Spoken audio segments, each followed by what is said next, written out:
Started. We've only got one mic, and if you guys want the questions on the transcript we send out, please raise your hand so we can get that to you. If we don't have the mic, we're not going to pick up the question, okay? All right, how many of you are from the state of Kentucky? So we're from everywhere else. Okay.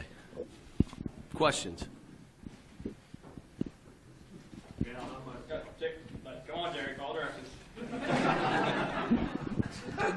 John, I thought I heard you say the other day at the pro day that maybe Jared's foot injury wasn't quite as bad as you originally thought. Could you elaborate on that a little bit? We don't know, and what the they're gonna reevaluate here in another week or so, and then to figure out where it goes. It would be an unbelievable blessing for him or us if he were able to start coming back to play.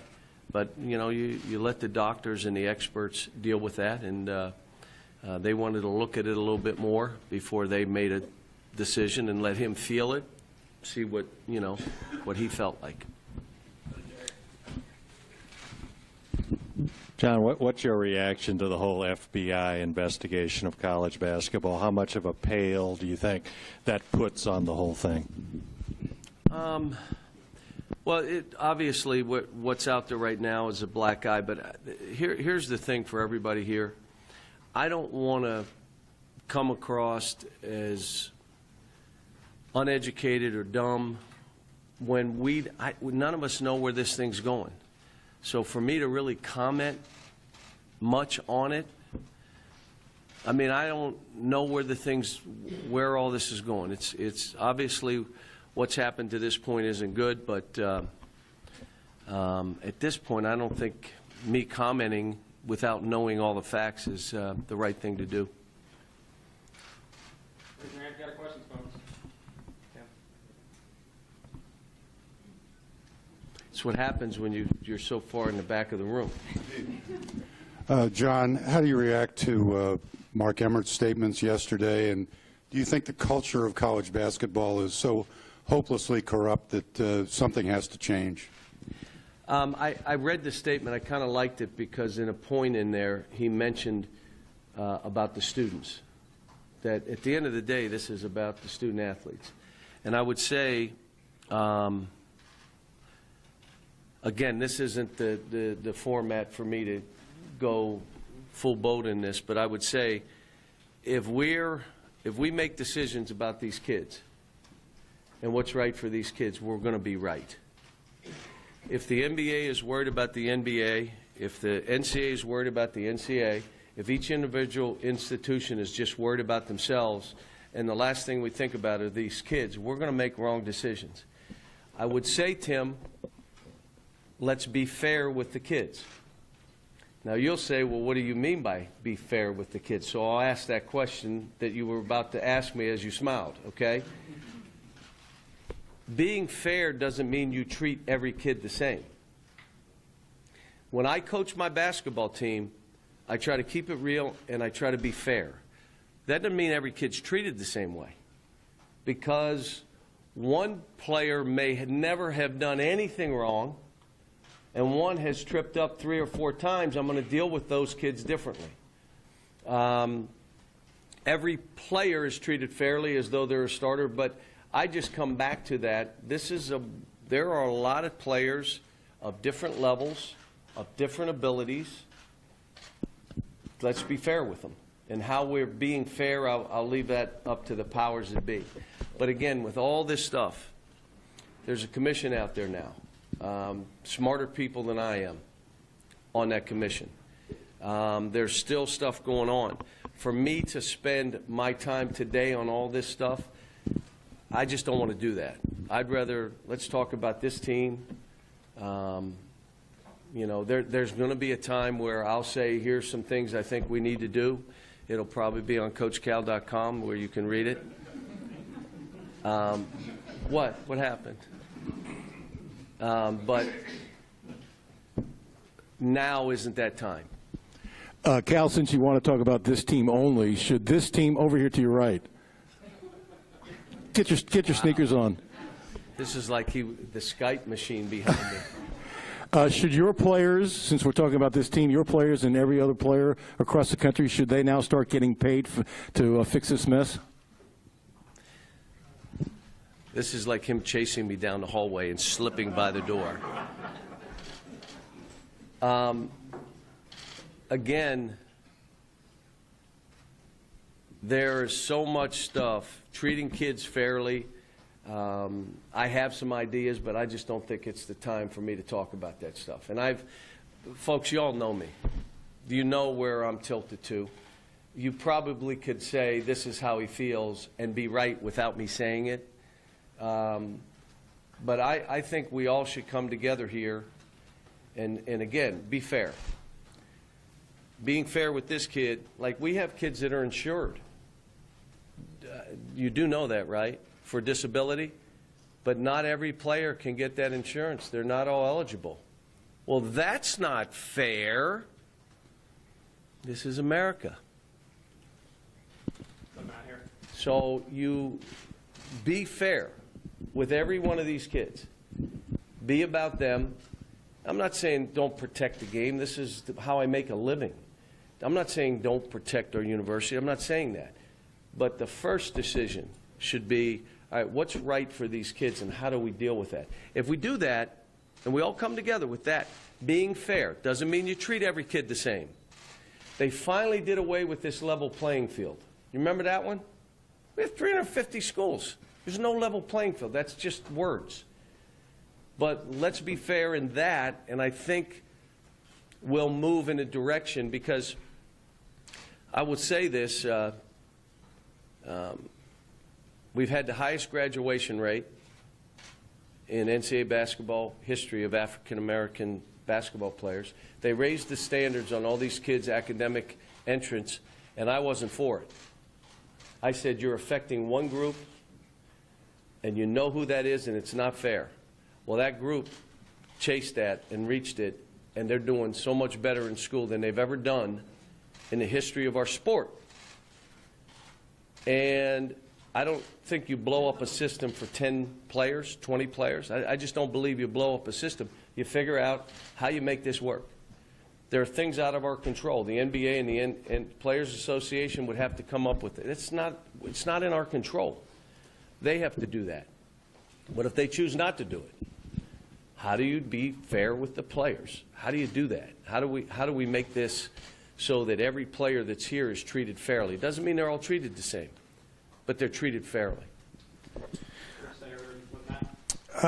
There's a decent chance, Cal, that next week Rick Pitino won't be the coach at Louisville.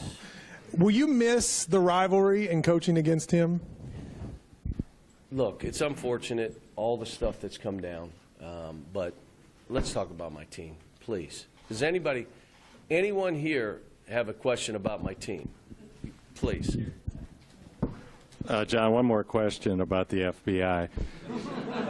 Anybody have a question? No, wait a minute. Wait a minute. This is a media day, not coach day. I am entitled to ask a question. Ask you it. can then Okay. not answer. Ask Fine. The FBI reportedly has expanded into looking at Nike. Kentucky is a Nike school. What reassurance would you give your fan base, the Big Blue Nation, if they're anxious about what this could mean? Well, again, you're acting like you know something that I don't know. That's all I know is right there. That, If a fan would put two and two together, it's not. wait a minute, we don't know what you're saying if it's true. Do we know if it's true? It's been reported. Well, that makes it true. I have no comment to it. I mean, there's no one, we haven't been contacted, the NCAA hasn't contacted us. We're going about our business of coaching this team. How about a basketball question, since it isn't my day? John, I'll ask you about this team and defensively, how you think they're going to be shaping up. Last year you said that your team was going to be one of the top defensive teams, and yet it took them a little while to kind of come together. What makes us think that this team is going to be different defensively? I'm a little bit worried because we're so far behind in all their habits. Defense is about having great habits individually and then collectively having habits. When things happen, we react a certain way. We're not there yet. We're just so far from that. We've had, I think, 6 practices. We've had to have a couple days off because of injuries, because we would have been practicing with 6 players. So everybody talks about this being a great shot blocking team. Maybe, could be. We're not in shape right now. We're not in the kind of condition we need to be. We just for the first day started talking zone defense so we could work on zone offense yesterday. Excuse me. We haven't talked about press yet. Haven't done anything with the press. We haven't talked about guarding out of bounds. We've done a little bit pick and roll defense. We're not the screening and all the things we have to do. We will be ugly early. It's just how it's going to be. And we could be a good defensive team. And if we're going to be a good team, it'll start with that. That'll be the first thing.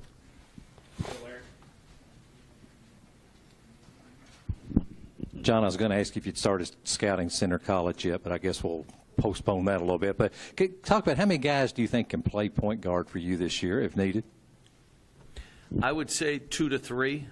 Quade and Shea right now are competing. It's a great battle. I'm starting one, and then I'll flip them and start the other. And I say start, I'll put them with different groups to watch them. Hami could play it in a pinch. We're a good enough handling team that you could play basically without a point guard. But our teams have been centered on having guys out there that can really control the game somewhat. So I would say 2. And they can play together, by the way, because Shea's big.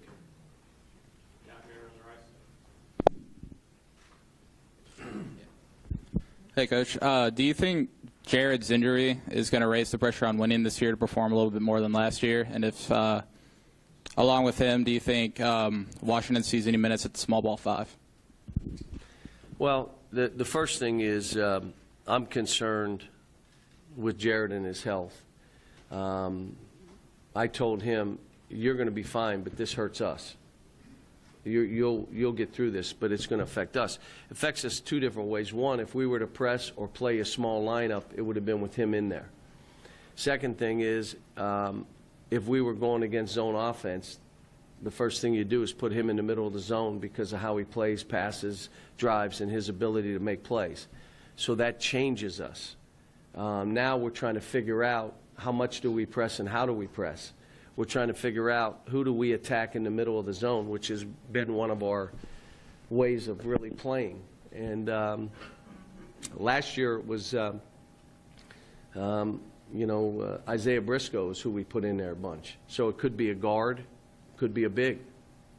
But we got a lot of questions to answer, which is why, days matter for us. We're trying to figure out if guys are hurt, what do we do? How do we play? What do we try to accomplish in that short period of time? Cal, with so many freshmen that you have and just a few sophomores to kind of lead them, I mean, with no real senior guys this year, how do you tell your veterans, so to speak, to really step up their games and make them realize they have to be more leaders and, just really stand out? Well, Wenyon is way better. Part of the thing is you got to perform. People are not going to follow if you're not out there doing your job. Wenyon's way better. Sasha's way better. Ty had been way better. Now he's hurt himself, so he's been out since the combine. He has not been back. So, but those 3 have gotten way better. But the leadership can come from anybody. It doesn't have to come from veterans. I've had it different ways here. Sometimes the guys they want to follow is a guy that's really getting it done on the court, or a guy that puts himself out for his teammates. And again, that develops over time.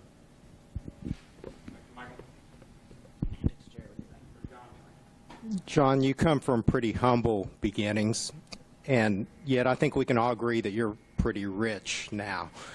A lot of the players that you're coaching are following that same trajectory. This idea of giving back to the community, that's a big, big part of you. Where does that come from, and why is that important for you to instill into your players here at Kentucky? Well, first of all, I've said it before, my grandparents came through Ellis Island, did not speak English. My mother's side of the family was from Webster Springs, West Virginia. My grandparents worked in the coal mines in Clarksburg, West Virginia. My mother was a pay-it-forward, and that whatever opportunities you had, you made sure you passed it on to somebody else. I talked about regifting here in the past. Any regifters come from families of regifters?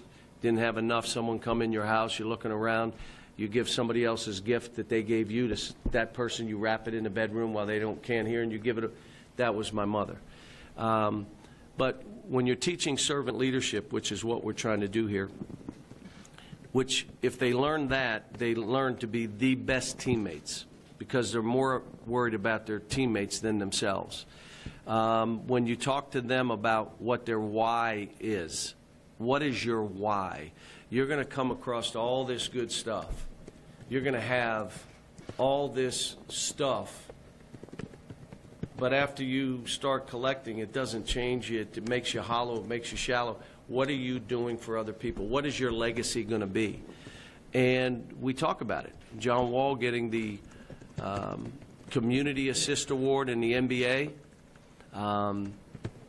The runner-up was Anthony Davis. That's a big deal. Those are kids that are men who are giving back to their community, and not just financially. They're becoming involved actively. And it's not just them, whether it's DeMarcus Cousins, whether it's Eric Bledsoe from that wave of guys to the guys now from Carl Towns going back to his high school and doing stuff. I was with Pat Riley, and he said the one thing about your guys that come to this league, they're good teammates. Well, to really perform here, you got to be a good teammate. You got to be about other people. We try to show them through telethons where they can make a difference. We try to show them through different things we do to raise money to give it away to different people. And, you know, again, you're trying to, instead of say it, you're trying to do it and have them watch and say, you know what, this is what I want. But we talk about it in the recruiting process. What's your why?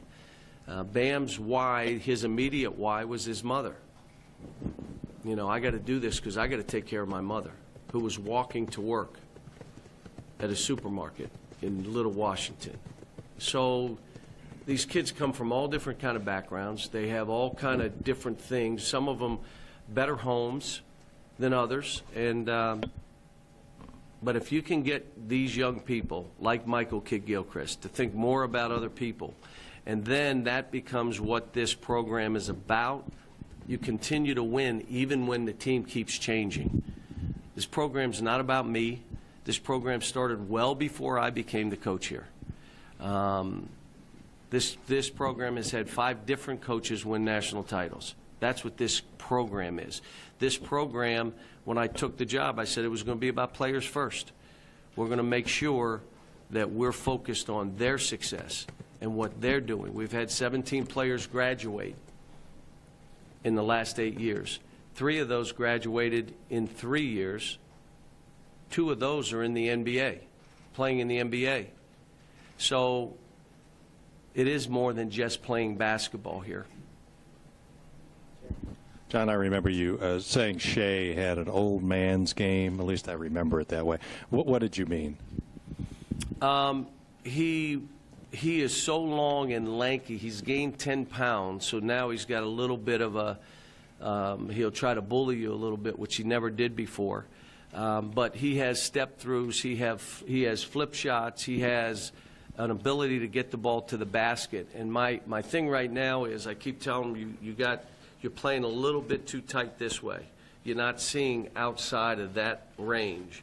And, again, that's something with all freshmen because they've always played with the ball. So trying to get him to expand his vision is what we're trying to do. Each of the kids, I got off a plane yesterday, and before practice I said, look, I'm feeling an anxiety. I have an anxiety because here's what I'm saying. I got to get you, Quad A, to give up the ball quicker. I got to get you, Kevin Knox, to drive the ball. I got to get you, Nick, to rebound this ball with 2 hands and fly. PJ, more motor. Hami, narrow this down to 3 or 4 things. And Shea, I got to get you to get those blinders off. And I said, now, my concern for you as an individual player, I also got to build this team. You got to be concerned about you, and you are responsible for you. I'm telling you what I want you to do. Now, you got to take that on and say, I'm going to do it. If you fight me, they lose. You're not winning that battle. So we can fight long or we can fight short. I'm going to ask you what you need to do for us and you. But you're responsible for you. We've got a great group. My wife said this is the best group. I said, now the other groups are all going to be mad at you. She said, I'm telling you, I just have a feel about this group, how together they are. But I'm just telling you, they're not as sure of themselves as they'll come stand there and make. And because they're 6'11" and 6'10" and 7 foot tall, doesn't mean they're grown men, especially mentally. They're 18 and 19-year-olds. They're going to be thrown into the fire. We're going to all have to be patient. I stop every practice at some point and tell them to tell me to be patient. Coach, be patient. We're good kids. We're good players. We just don't know anything. Be patient. And then I go, because I'm ready to choke some of you right now. That's every day I have to do that. But I'm enjoying it. This is what we do here. This is what it is. Wave of kids comes in. They have no idea. I have no idea. We all grow together. We figure this out. We make decisions based for them, not the program or a system. What's right for them. And then we roll with that. And you know what? We love on them. They love on each other. The stuff usually works out. Go for him, Kyle. For however long he's out, what will you miss with Jared off the floor? And I guess conversely, when he's back and able, what does he bring to the table? I know you have a lot of forwards, but he's even maybe a little different than the rest. He is. The shot blocking team we were going to be changes with him because he may have been our best shot blocker. See, when you block shots, it's not your man that you block. Someone else is guarding a man, and you block that guy's shot. That's shot blocking. Shot blocking isn't I play a guy and I block his shot. That means you left your feet, you fouled, you're doing. My job is to occupy his eyes and you block his shot. And he was unbelievable at that. So that's going to hurt us. The ability to stretch the court out, both defensively and offensively, it's going to hurt us. But this gives guys an opportunity for more minutes. Maybe a Wenyon gets more minutes. Maybe a Kevin Knox gets to play multiple positions. Maybe there's more of a focus on PJ doing stuff. Maybe Nick or Sasha. Maybe Sasha gets his opportunity now. So Come in that way, and why is it so important? I know this. Carl Towns thanked me. He said, I'm getting 3 more rebounds a game because I rebound with 2 hands. And I'm watching closely, and the guys that don't rebound as well, the ball gets away from them because they rebound with 1 hand. But it's also catching the ball with 2 hands. You're not going to reach up with 1 hand and catch it and me not notice. Again, I'm just trying to say, why would we give up 3 balls a game and have 2 more turnovers because of 1 hand, which is basically you're being mentally lazy to reach here, you know. And sometimes, you know, one arm is longer than the other. Not really, I guess not. But, you know, and it's one of those, you know, pet peeves I've always had. Everything with 2 hands. And if you walk in our practice with this team, it's the same. If they grab it with 1 hand, go again. It's a one-handed catch. If it's one-handed rebound, no good. Get on the baseline. Rebound the ball with 2 hands. I'm trying to force them to have a mental focus. Because right now, it's just, I'm just playing. You can't, there's certain things that you got to have a focus on. They become habit, then you don't have to think about it. Right now, their habit is this. I'm trying to create a new habit, that. I'm not trying to eliminate old habits. You can't. They've been doing them too long. Forget it. Keep that habit, but you're going to create a new one with 2 hands, everything. You don't have to worry about breaking old habits. Just create new ones. Going back down, over in the right, Coach. No FBI this time, Cal. Thank you. You're welcome. As you try to figure this team out, forget about that for a moment. Just physically speaking, when you're looking at these kids as athletes, just athletes, I don't care where they are in figuring stuff out, where is this team athletically today versus all the other teams you've had here just athletically? 2010 was ridiculous. I mean, that just, it wasn't normal. So to compare them to that is not normal. I think the team in 2012 athletically was ridiculous. I mean, just not normal. They were so fast and long and strong, and you know, those 2 teams probably stand out in my mind. But again, there's a length to this team, you know. And I said this. We talked yesterday. I told them, why don't I like to play zone? Because it doesn't prepare us. You're right. And you know, if you left here, it'd be the last time you ever played zone. I'm not preparing you. I said, why else? Because you're not responsible for anybody. Yes. But the third thing is, what's it going to make the other team do? Play faster or play slower? Slower. So now they play slower. It means we get less possessions, we get less shots. Instead of getting 70 shots, we get 58 shots. All right, which of you in here like to give up 3 shots a game? Oh, no one? Really? So if we play zone, it's against a team that plays real fast. If a team plays zone or plays slow, you better trap and make them play faster. Or everyone here, if you want to play zone, I'm good if you're willing to give up 3-4 shots per man. Yeah, let's play man-to-man. I figured that would be the case. Are there some guys on this team that you look at and say they thrive, or you can tell they thrive on pressure or thrive on the challenges, Don't know yet. or you're presenting them the challenges? Don't know yet. I mean, that's all. We were talking, who would we go to late in the game if we needed a shot? You know, what if we, again, if we needed a 3, where are we going? How are we getting it? I'm even telling the guys, you need to tell me if it's a game-winning shot, where would you want the ball? You tell me, and then it makes my job easier for trying to figure this out. You tell me. It's a game-winning shot. Where do you want it? You want it off a pin down? You want it on an elbow? Tell me where you'd want it. And but we got so much, you know. This is truly the, you know, I've said other years it's a work in progress, but this is like we had a really good practice yesterday, and Kevin Knox was unbelievable. He made a little bit of a breakthrough yesterday. I had hope. I took my foot off the panic button yesterday after practice. Now, I still got both hands on it, but my foot is no longer on it after yesterday's practice. John, can you elaborate a little on the breakthrough that Kevin had, what he did, or what you saw that, you know, kind of opened? It was on both rebounding the ball, playing tougher. It was driving into the lane and taking hits. Normally he would drive in the shot that he would take, and I'm forcing him to drive. He'd rather shoot a jumper. You're not. You're driving the ball. If the ball is inside out to you, you can shoot it. Short of that, you're driving it. So yesterday he just got it. And that's what happens. These kids, you're asking them to do stuff they've never had to do, and he got it. And I watched, and after practice, I said, that was by far your best practice. And I said it to the team. And my hope is now he has back-to-back days that he has the same kind of day today.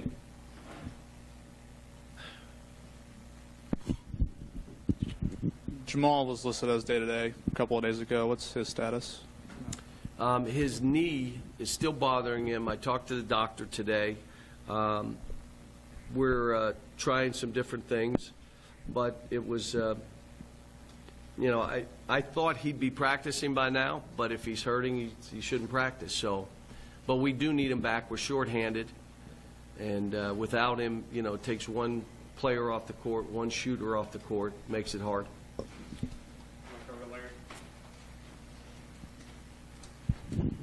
John, what kind of shooting team do you think this is going to be from based on what you've seen and what you had hoped? Well, our forte is not going to be, well, that's a shooting team. But how many of my teams have been that? You know, my teams have always been, you know, downhill runners, you know, fast in the break, unselfish, moving the ball, lane touches. That's what I would expect this team to be. And then shooting, some of it is going to be guys committed to really working at practicing, spending extra time shooting the ball. And there may be lineups we put in that'll shoot better than others. But we've never, that's not been, you know, our deal. I mean, that's not, you know, there are some teams that play and they get a bunch of shooters and they run back cuts and curl cuts and handoffs and shoot threes. It's not how we play. So I don't, it's the premium isn't always, you know, you got to be able to make shots. You know, you can't have anything mechanically wrong with your shot. But if I'm to give up something, free throw shooting, I'll give up a little bit of that as long as you have all those other intangibles that I think it takes. Yep. Yep. We have. And there's, like, it's kind of like comparing Quad A to Tyler Eulis. That's not fair. Comparing any of these kids to Devin Booker, not fair. You know, to say, will they be able to hit game-winning shots like Aaron Harrison? It's not fair. We haven't done it yet, and that kid was, on the biggest of big stages, made daggers. just absolutely threw daggers. So will these guys build to that? That's the great thing about what we do here. Like, none of you know how we're going to be. Not one. Some of you guys can act like you know. Ladies, you know, you don't. You know why I know that? Because I don't know. So this is what makes this Kentucky. They're not promised starting position, minutes. We're not running every play to one guy. You're going to have to defend and rebound. I told him yesterday, at the end of the day, the best 5 defenders will probably be on the floor more than anybody else. I told him that yesterday. So now all of a sudden you're coming here, you're in a dogfight every day in practice. You start getting better like Kevin Knox did yesterday, and we go from there.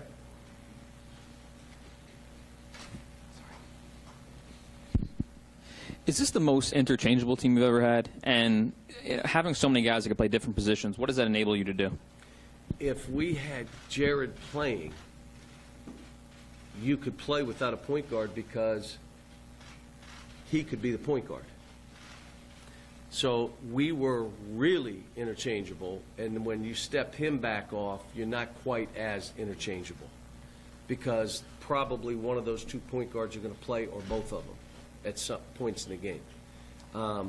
Without them, you could have played Jared, been the point forward, and played with Hami and whoever else you want out there and played that way. So here's the problem with interchangeable with this group. When you're teaching initially, it's hard enough to learn one position versus 3. It's just hard. So you're almost having to start where we're not interchanging yet. You just learn this spot, and then we start moving, and as we figure guys out, we go from there.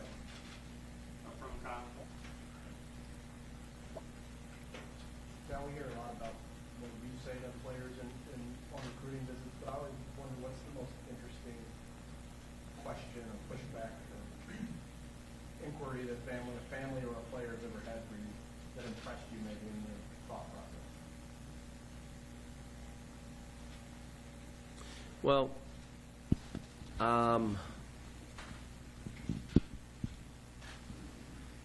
you know, there have been families that want their child to shoot 25 times a game, and they think that's the best way for them to become a pro, and I wish them well. Because you're not going to do that here. It's not how we play. Our visits are really consistent, and they've been kind of consistent since I began coaching. I mean, so there's nothing. It's presented in the same way, and you know, if you're not, look, there's a path you're going to go on. You can't muddy that path up because there are people that are coming behind and want to climb that same path that you're climbing to success, and where you're going, they want to take themselves and their families. Can't muddy it up. You're going to class, you're doing what you're supposed to. If you're into all this other stuff, why would you come here? Why would you do that? You have a lifetime scholarship, so you can leave after a year or 2 or 3. You have a lifetime scholarship, but if you're here to do all this other stuff, don't come here. That's not, you're here to set yourself right the rest of your life. And if you think it's only about you, you're wrong. If you're not willing to share, you can't come here. This isn't going to, my thing is I went from the business of basketball to the business of helping families. And guess what? It's not just your family. There's going to be 6, 7, 8 other families. And guess what? I can't let one guy screw up 6 families. I'm not going to do that. So that's, you know, and some families like it, and other families said, that's not for me. I want to be told this, that, and the other, and the other. Well, they don't come with us, and I'm okay with that. And the other one is that you're looking at a pen, and there's a bunch of dogs in that pen. You want to jump in there. You want to jump in there, that's what this is. This isn't just you in there pushing everybody around. You're jumping in a pen, and you got to want that. And so I'd rather undersell and over-deliver and give them less of what they want to hear, and at the end, it become more than they believed it could become. I'd rather be that.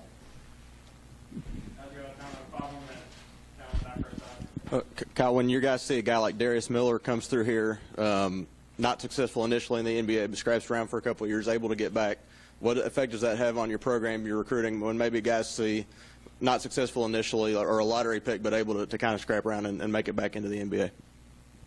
Well, it's why I think the D-League has a great purpose. That guys, like not every one of our guys has been like a lottery pick. Like, you know, we offer scholarships. 70% of those kids do get drafted. 70%. But many of them, whether it be an Alex, Aaron Harrison, or I should say Andrew Harrison, they don't get drafted yet. They play their way through. Right now it's going to be Derek Willis. It might be Marcus Teague. That's what's great about that D-League. You can still play your way if you learn to grind. And if you talk to Andrew, he said it was the best thing that ever happened to him because he understood what the grind was about, what he had to do, and the mentality he had to be in. Nothing was going to be given. And no promises made. Either help us win or you're not in this league. And it's good for them. I love the fact that the Pelicans came back here and spent 3 days here. Our kids learned that the Pelicans didn't want to play and exchange baskets. They wanted you to compete or don't play. This isn't about exchanging baskets. This is about competing. Either you challenge me or get off the court. I'm not here for funsies. This isn't pick up that way. This is us trying to compete. So that stuff is all good for my players to see, for them. You know, I'm proud of the guys, of what they're doing and the different paths, and everybody's on a different path. I mean, there's no one path here. I mean, I just want to see them all succeed, which is being the best version of themselves. Your best version may not be this guy's, but you got to be able to feel good about that success. And we've had a lot of kids with a lot. John Hood was in here 2 days ago. Proud of him, what he's been able to do. Todd Lanter was in our practice yesterday. You know, they're all on different kind of paths. Time for 3 more questions. Start with Matt. You pioneered kind of a new way of recruiting with Derrick Rose, Wall, et cetera. Now a lot more programs and coaches are doing it. Has that changed how you approach recruiting or anything about that process now that you're not the lone one building new teams every single year? The issue that my staff is all over me about, we don't offer many scholarships. So we're not offering 25 scholarships when we can only give 2. In a single year, we'd probably offer 7, 8 scholarships. Now, maybe kids saying they've been offered where they haven't, but I'm not going to argue, and publicly, that's fine, whatever. But it's usually 6, 7, maybe 8 scholarships. I don't like offering young kids scholarships because the reality of it is you don't know. Every once in a while, you will know. It's so obvious. Even if he never gets better, he's going to be good enough. One of those.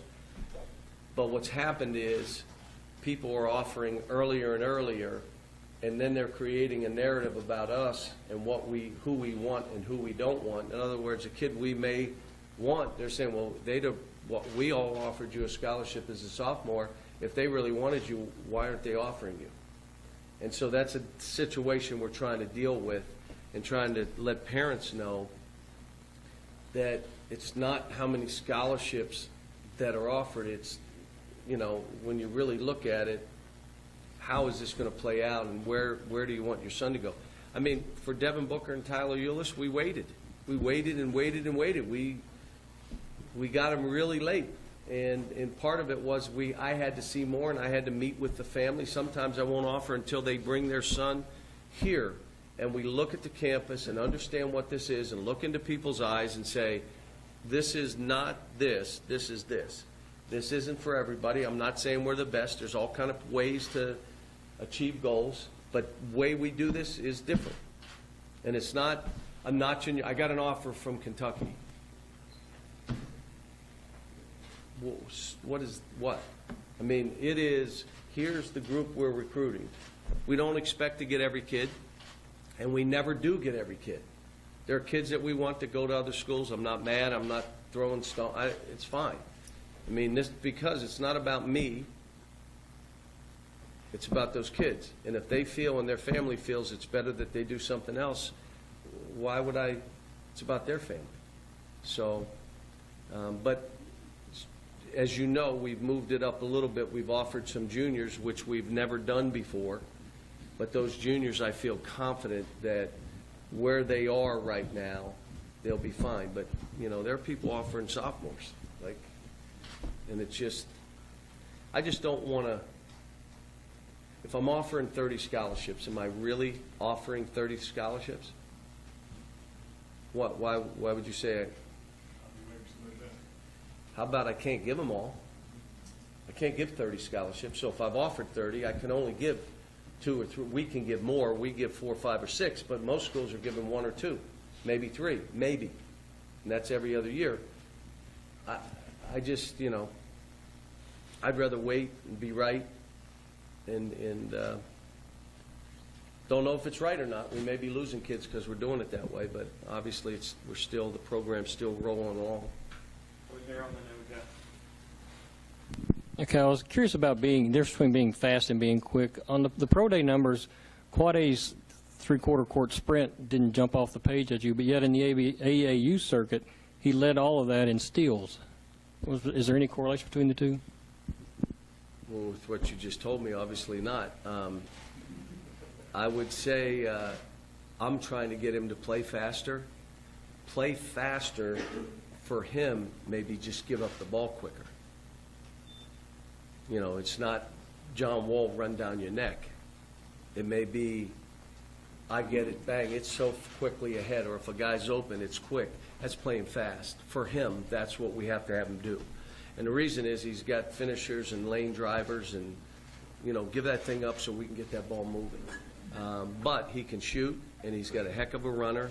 And with his size, he's got a way of getting baskets in. So he's different than Shea. That's what's great about him. Shea's got a 7-foot wingspan and bothers the ball and deflects and does all that. And he is more of a, you know, the traditional point guard. But he's playing on a team and with a coach that I keep saying, you do not want to be a ball stopper.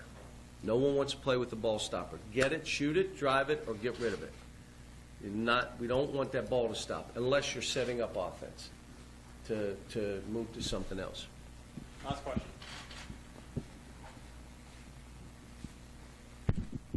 Do you think you have a one star on this team in De'Aaron Fox and Malik Monk, or maybe a couple of guys that you think can become that? Wouldn't be fair to him. If you're watching De'Aaron Fox kill it out in Sacramento, I watched Malik Monk get 20 in a game and make some ridiculous shots. Not fair to these kids. What I want them to do is, what's the best version of this team look like? What's the best version of each individual look like? That's my mindset right now. How do I get that guy to be his best and help him build his own confidence? What do I do for this team? How are we going to have to play to really have a good team? And again, I'm just being honest. I don't know yet. We're trying some different things, and I believe if we're not a great defensive team, it's hard to be a really, really good basketball team with these kind of players unless it's based on defense and rebounding, which means you're running downhill, here we come. Length, deflecting balls. Does that mean stretch the court out? Maybe not. At some point, you got to go from 20 feet in, and we're like touching tips of our fingers sideline to sideline. So maybe not. But that's all going to play out as we go. Thanks, folks. Just one thing before we move to our player portion in the gym. When you go back there, we got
It's what happens when you're so far in the back of the room. John, how do you react to Mark Emmert's statements yesterday, and do you think the culture of college basketball is so hopelessly corrupt that something has to change?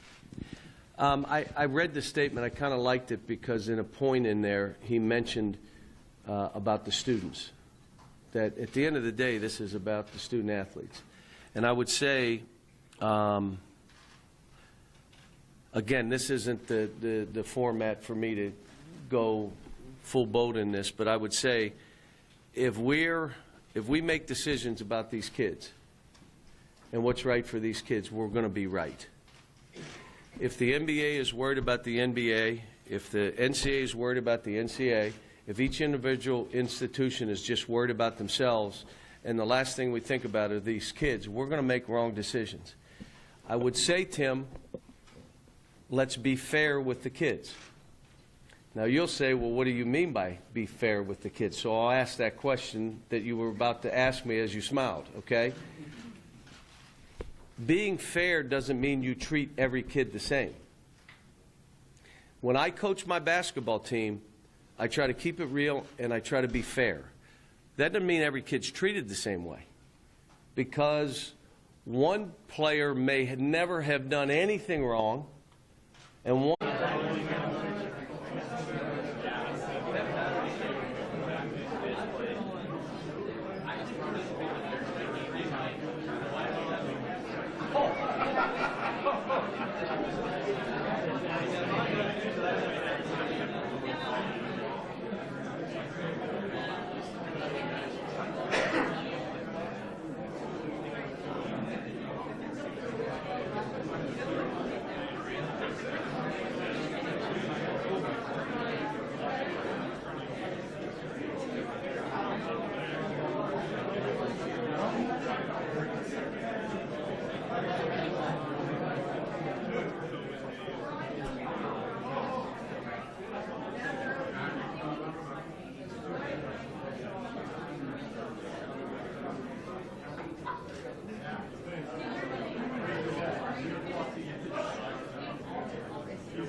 Could you elaborate on that a little bit? We don't know, and what the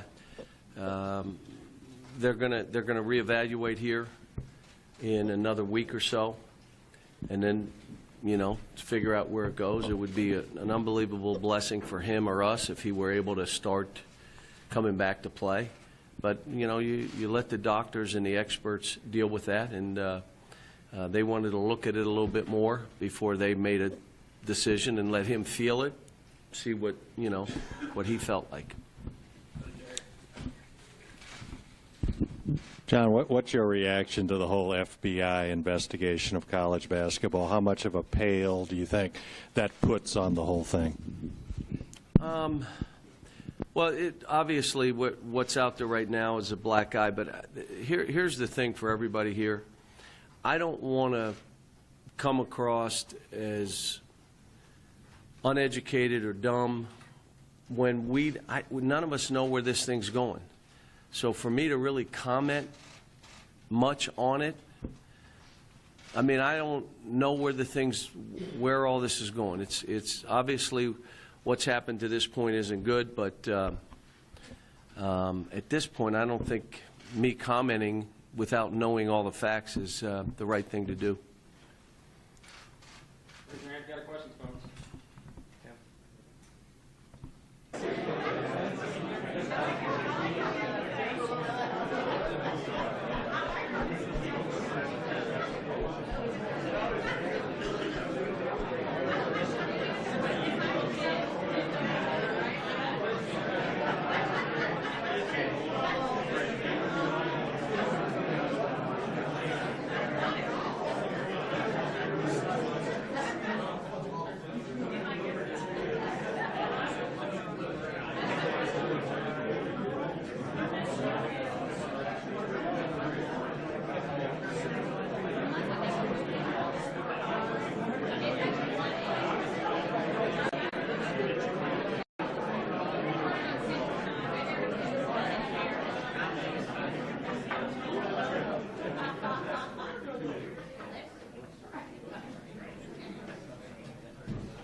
Before we get started, we've only got one mic, and if you guys want the questions on the transcript we send out, please raise your hand so we can get that to you. If we don't have the mic, we're not going to pick up the question, okay?